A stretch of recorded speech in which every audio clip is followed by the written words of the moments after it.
2 Kings chapter 25. So in the 9th year of Zedekiah's reign, on the 10th day of the 10th month, Nebuchadnezzar king of Babylon marched against Jerusalem with his whole army. He camped outside the city and built siege works all around it. The city was kept under siege until the 11th year of King Zedekiah. By the 9th day of the 4th month, the famine in the city had become so severe that there was no food for the people to eat. Then the city wall was broken through, and the whole army fled at night through the gate between the 2 walls near the king's garden, though the Babylonians were surrounding the city. They fled towards the Arabah, but the Babylonian army pursued the king and overtook him in the plains of Jericho. All his soldiers were separated from him and scattered, and he was captured. He was taken to the king of Babylon at Riblah, where sentence was pronounced on him. They killed the sons of Zedekiah before his eyes. Then they put out his eyes, bound him with bronze shackles, and took him to Babylon.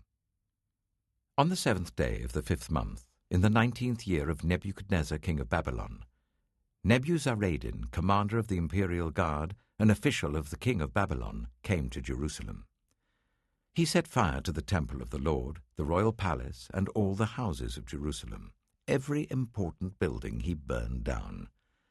The whole Babylonian army under the commander of the Imperial Guard broke down the walls around Jerusalem.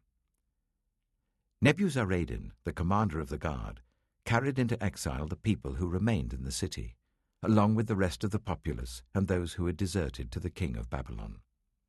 But the commander left behind some of the poorest people of the land to work the vineyards and fields. The Babylonians broke up the bronze pillars, the movable stands, and the bronze sea that were at the temple of the Lord, and they carried the bronze to Babylon. They also took away the pots, shovels, wick trimmers, dishes, and all the bronze articles used in the temple service. The commander of the Imperial Guard took away the censers and sprinkling bowls, all that were made of pure gold or silver. The bronze from the 2 pillars, the sea and the movable stands, which Solomon had made for the temple of the Lord, was more than could be weighed. Each pillar was 18 cubits high. The bronze capital, on top of 1 pillar, was 3 cubits high, and was decorated with a network and pomegranates of bronze all round. The other pillar, with its network, was similar.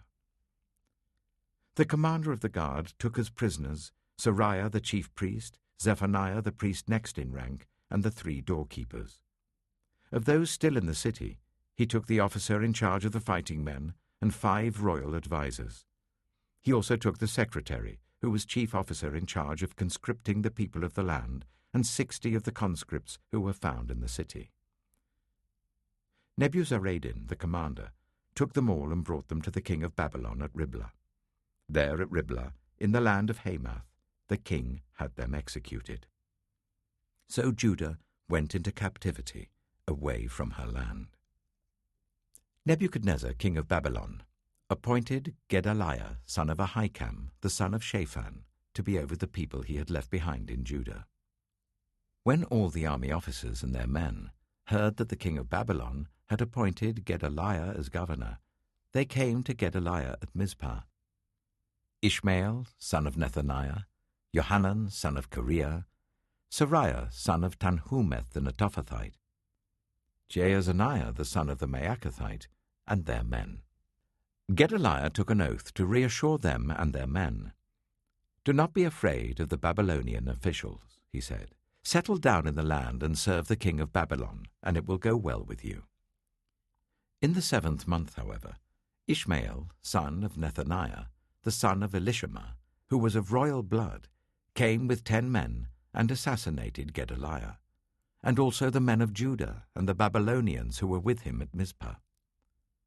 At this, all the people from the least to the greatest, together with the army officers, fled to Egypt for fear of the Babylonians.